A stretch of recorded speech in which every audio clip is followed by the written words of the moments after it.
10 லட்சம் கோடி கடன் இருக்குது. அது தெரியாம தான் முதலமைச்சர் வேட்பாளரை போட்டிக்கிட்டீங்களா? காலக்கோடு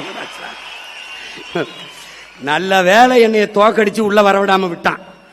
நான் உள்ள போய் இருந்த நல்வாய்ப்பா தப்பிச்சு போயிட்டு எல்லாரும். ஏன் போட்டேன்? என் பேத்தி சொல்லிச்சு போட்டேன். உன் பேத்தி ஒரு குவார்டர் கேக்குது, வாங்கி கொடுப்பியா? ஏனது பேத்தி சொல்லிச்சு போட்டேன். பேரன் சொன்னான் போட்டேன். ஜனநாயகம்ங்கிறது எவ்வளவு வேடிக்கையானதா இருக்கு பாத்துக்க. என்னை தோற்கடித்து தோற்கடித்து நீ தோற்று போவாய். கடைசியாக நான் வென்று முடிப்பேன். அன்னைக்கு நீ என்னோடு சேர்ந்து சிரிப்பாய். ஏன் ஏன் நான் காலத்தின் மகன். புயலே அடித்தாலும் அதே இடத்தில் அசையாமல் நிற்கிற வீரியமிக்க மணிகள். நாங்கள் எண்ணி தொடங்கினோம். வீழ்ச்சியில் இருந்துதான் விழுந்த இடத்தில் இருந்துதான் எழுந்தோம்.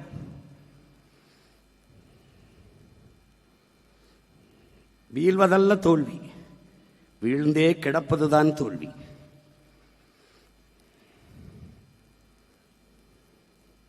எத்தனை முறை விழுந்தாலும் எழுந்துவிட முடியும் என்கிற எண்ணம்தான் வலிமையும் நம்பிக்கையும். ஒரு நாள் நீ என்னை தேடுவ. நீ கஷ்டம் வரும்போதான கோயிலுக்கு போவ. ஒரு நாள் என் கோயிலுக்கு நீ வருவ. நீ என்கிட்ட வருவ. எதுவும் மாறாது. மாற்றுவதற்கு என்னையும் என் பிள்ளைகளையும் தவிர எவனாலும் முடியாது. எந்த பிரச்சனைக்கும் வேறும் தெரியாது, தீர்வும் தெரியாது.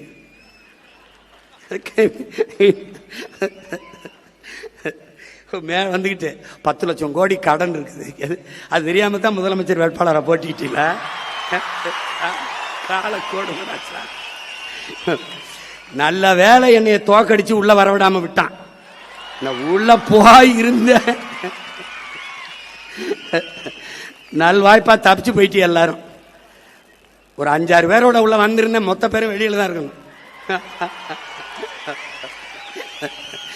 ஏதோ என் மக்கள் என் மேல பாம்பாத்து விட்டாங்களா இல்ல உங்க மேல பாம்பாத்து போட்டாங்களா ஒன்றும் தெரியல.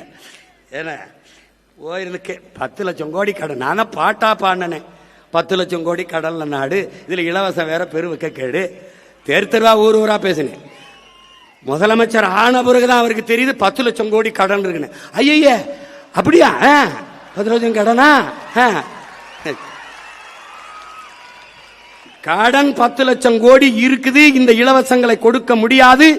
1 லட்சம் கோடி ஏற்கனவே வட்டி. பட்ஜெட்டே 3 லட்சம் கோடி தான். வட்டியே 1 லட்சம் கோடி போகுது. நீங்க சொல்ற அறிவிப்பு இதெல்லாம் செயல்படுத்த இன்னும் 10 லட்சம் கோடி கடன் வாங்க வேண்டும்.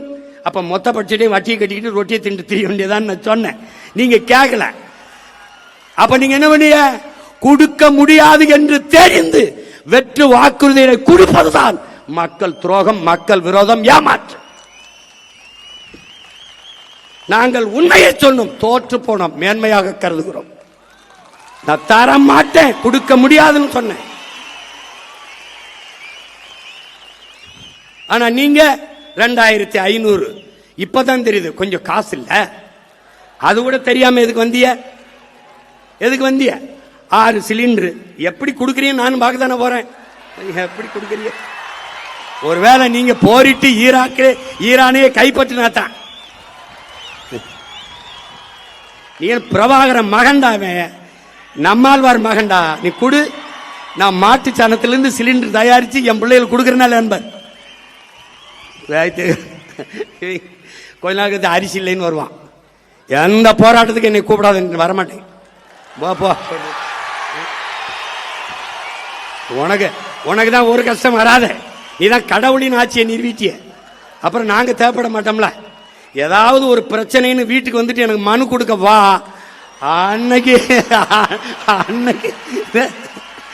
அன்னைக்கு பாப்பா இந்த சிரிச்சுக்கிட்டு இருக்க சீமா இல்ல. அன்னைக்கு சேட்டை உனக்கு என்ன சொல்றோம் ஏது சொல்றோம்னு கேட்கறது இல்ல. படிச்ச இளைஞர்களுக்கு 4000 இடைநிறுத்தத்துக்கு 15,000, கல்வி கடன் 20 லட்சம். எங்கிருந்து ராஜா, எங்கிருந்து? பாருங்க எப்படி எப்படி பாருங்க. அவர் என்ன பண்ணுவாரு பாவம், கடன் ஆகி போச்சு.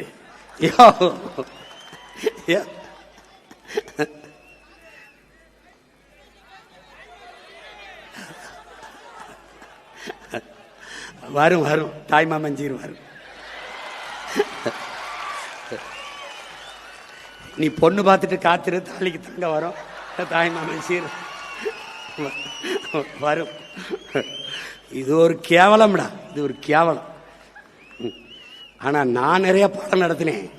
எனக்கு என் மக்கள் நடத்தின பாடம் இருக்குல்ல, படிக்க முடியல, திணறிட்டேன். ஜனநாயகம் சொல்றான ஹிட்லரு எத்தனை ஆண்டுக்கு முன்னாடி சொல்றான் பாருங்க.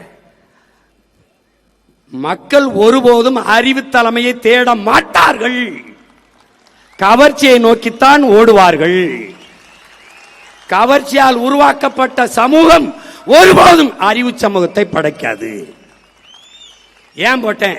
என் பேத்தி சொல்லிச்சு போட்டேன். உன் பேத்தி ஒரு குவார்டர் கேக்குது, வாங்கி கொடுப்பியா? ஏனது பேத்தி சொல்லிச்சு போட்டேன், பேரன் சொன்னான் போட்டேன். ஜனநாயகம்ங்கிறது எவ்வளவு வேடிக்கையானதா இருக்கு பார்த்துக்க. அப்பாடி அப்பாடி. சரி என்ன செய்யறது, பிறந்துட்டாங்க கூட, போராடி இறந்துட்டான் ரொம்ப பேர். நான் பாட்டுக்கு படம் எடுத்து ஏதோ வருஷத்துக்கு ஒரு 2 படத்தை எடுத்து பிடிச்சி நடிச்சு கிடிச்சு பழத்தி இருந்துருப்பேன். என்னைய கூட்டி கொண்டு வச்சு மண்டையை கழுவி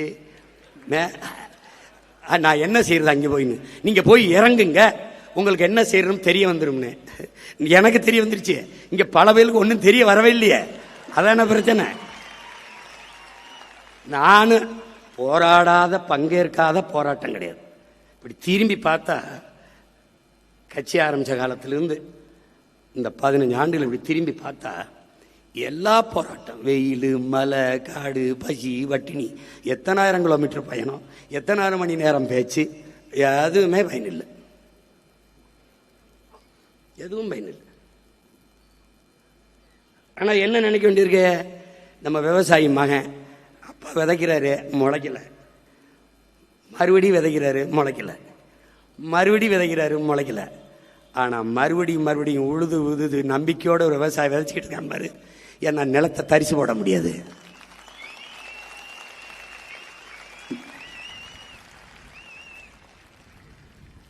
ஓசோ சொல்றான்ல, ஒவ்வொரு நாளையும் அறுப்பதற்கான நாளாக கருதாதே, விதைப்பதற்கான நாளாக கருதுன. விதைப்போம். இந்த காலம் நமக்கானது. இந்த காலத்தையும் களத்தையும் நம் கைக்கு நகர்த்தணும். நம்மகிட்ட 2 என்ன இருக்கு? உண்மை இருக்கு, நேர்மை இருக்கு, உழைப்பு இருக்கு, வேற ஒன்று இல்லை. திரும்ப திரும்ப அதே உண்மையும் நேர்மையுமாக நின்று கடுமையாக உழைப்போம், களத்தை நமதாக்குவோம். நம்பிக்கையோடு, நம்பிக்கையோடு. பல ஆண்டுகளாக கூவுகிறோம், சேவல் போல கூண்டுக்குள் இருந்து. அப்ப எப்போது கேட்கும்? கூரை மேல் ஏறி அதே சேவல் கூறினால் எல்லாருக்கும் கேட்கும். அந்த கூரைதான் இந்த நிலத்தின் அதிகாரம். அதற்குத்தான் இவ்வளவு அரும்பாடாட்சி களத்திலே தோற்றாலும் திரும்ப திரும்ப திரும்ப களத்திலே நிற்பதற்கு காரணம் அதுதான். உங்கள் கட்சியில் இருக்கிற பிள்ளைகள் துவண்டு போய் விடுவார்களா? இல்லை. வீர சுதந்திரம் வேண்டி நின்றார், வேறொன்று கொள்வாரோ என்கிறான் எங்கள் பாட்டன் பாரதி. சுதந்திர பசி கொண்ட மக்களை சோற்று பசி ஒன்றும் செய்யாது என்கிறார் எங்கள் உயிர் தலைவன் மேதகுவி பிரபாகரன் அவர்கள். எங்களுக்கு இருக்கிறத வயிற்று பசி அல்ல, வரலாற்றின் பசி. சோற்று பசி அல்ல, சுதந்திர பசி.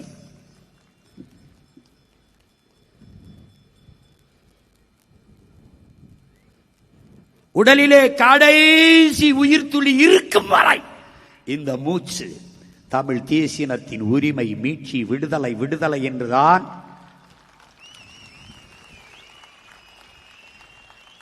உலகிலே ஏதாவது ஒரு ஓரத்தில் கடைசி தமிழன் உயிரோடு இருக்கும் வரை தமிழீழ விடுதலை என்கிற உணர்வோடு தான் இருப்பான் என்பதை உலகத்தார் புரிந்து கொள்ள வேண்டும். இன்னைக்கு எங்களை நீங்கள் புறந்தள்ளலாம்,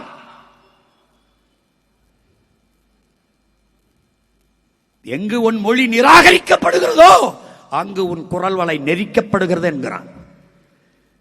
இன்று என் மொழி நிராகரிக்கப்பட்டு எங்கள் குரல் வழி நெரிக்கப்படலாம்.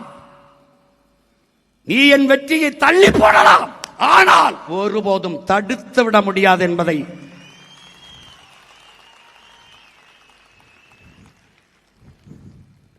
கவனத்தில் கொள்ளணும். அவ்வளவுதான். அப்படித்தான் எல்லாம் நினைச்சான், அப்படிதான் நினைச்சான். அவ்வளவுதான் தமிழர்கள் என்றார்கள். தமிழீழ தாயகத்தில் இறங்கிய கொடியை இன்னொரு தாய் நிலத்தை அவன் மகன் சீமான் இந்த நிலத்தில் அதே புலிக்கொடியை ஏந்தினான். 2010 ஆண்டு மதுரையிலே இதே மே 18 பேரெழுச்சியாக நாங்கள் தமிழர்கள் சாதிய மத உணர்ச்சியை பின்னுக்கு தள்ளி தமிழர் என்கிற தேசிய இன உணர்வை முன்னிறுத்தி எழுந்தோம்.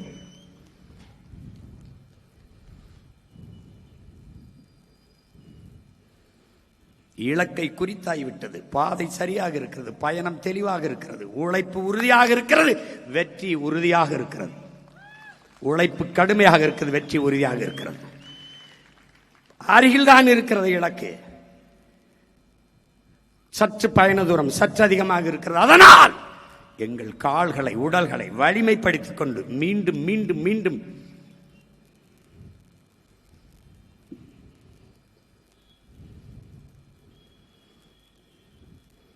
இத்தனை மொழிக்காக செத்த மறவர்கள், இனத்திற்காக செத்த மறவர்களின் உயிர் ஈகமும் அர்ப்பணிப்பும் அர்த்தமற்று போவதா என்பதை என்னரும் தம்பி தங்குகள் உயிரினுமிலே உடன் பறந்தார்கள் உலகெங்கும் பரவி வாழ்கிற என் உயிர் சொந்தங்கள் எண்ணி பார்க்கணும். ஒரே வழிதான், ஆயுதம் மிச்சம் வைத்ததை அரசியலாக வென்று முடிக்கணும். அடிமை இனத்தின் உரிமை மீட்சிக்கு நமக்கு இருக்கிற கடைசி வாய்ப்பு அரசியல் விடுதலை மட்டும்தான். உலகெங்கும் தமிழ் தேசிய மக்கள் ஒரே அரசியல் கொடையின் கீழே ஒன்று திரள வேண்டும். ஒவ்வொரு தோட்டாவும் வலிமையானது. எல்லோரும் ஒன்றிணைந்து இந்த அரசியல் பெரும் புரட்சிகர போரை முன்னெடுத்து வென்று முடிக்க வேண்டும். இல்லை என்றால் உலகத்தில் தமிழன் என்ற ஒரு இனம் இருந்தது வாழ்ந்தது என்ற சுவடு இல்லாமல் முடிந்துவிடும். இப்போதே முடிந்து விட்டது.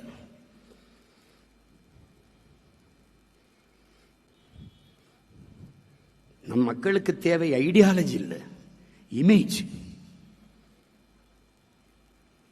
அவர்களுக்கு ஆழ்ந்த அரசியல் தேவையில்லை, அபிமானம். நாம் வரலாறு படித்தோம், இலக்கியம் படித்தோம், புவியியல் படித்தோம், அறிவியல் படித்தோம், பொருளாதாரம் படித்தோம், சூழியல் படித்தோம், உயிரியல் படித்தோம், வேதியியல் படித்தோம், இயற்பியல் படித்தோம், வேளாண்மை படித்தோம். இதெல்லாம் தேவையில்லை. மக்கள் நமக்கு வேற ஒரு பாடத்தை கற்பித்திருக்கிறார்கள். இது புது பாடம்தான். அதையும் நாம் படிப்போம், அதையும் நாம் படிப்போம். ஒரு ஐயா ஸ்டாலின் அவர்கள் கடிதம் எழுதும்போது, ஐயா கருணாநிதி அவர்கள் எல்லாரும் கடிதம் தான் எழுதிக்கிட்டு இருந்தா, மீனவரை சிறையிலிருந்து விடுதலை செய்யுங்க, அது விடுதலை செய்யுங்க. இவர் புதிதாக வந்திருக்கிறவர், இவர் கடிதத்தை எழுதிவிட்டு அப்படி இருந்து விடுவார்கள். வந்த 2வது நாள் இவர் ஒரு கடிதத்தை போட்டு இருந்துட்டாரு. எங்க நான் வர்றேன், கைதி ஒன்று சொல்லு பார்ப்போம், கைதி ஒன்று சொல்லு. ஒரு சிங்களம் என் ஊர்ல இருக்க மாட்டான், பூரா புழல் சிறையில் உட்கார்ந்துருப்பான்.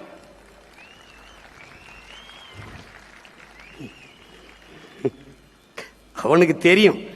அதனால இவனை எப்படியும் வரவிட்டக்கூடாதுன்னு நினைக்கிறான். ஏன்னா இந்த கட்சி மட்டுமா, கார்பரேட் கூட்டாண்மை முதலாளிகள் நம்மளை வீழ்த்துவ நினைப்பார்கள், துடிப்பார்கள். வந்தா மலையை தொடவிட மாட்டான், குவாரியை தொடவிட மாட்டான், மணலை தொடவிட மாட்டான், நீரை விற்காத வெளியில போ, தண்ணி விற்பனைக்கு இல்லைம்பா, பள்ளியை தரம் உயர்த்துவான், கல்வியை தரம் உயர்த்துவான், மருத்துவமனை தரம் உயர்த்துவான், நம்ம வியாபாரம் படுத்துறோம். இது தெரியாதா?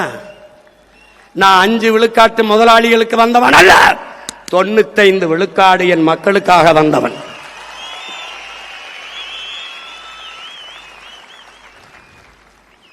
இதுவரை வாழ்ந்தது போல இனி எப்போதும் வாழ முடியாது என்ற நிலை உருவாகுமானால் மக்கள் தாங்களே கிளர்ச்சி செய்து போராடுவார்கள் என்கிறார் லெனின். அது நடக்கும்.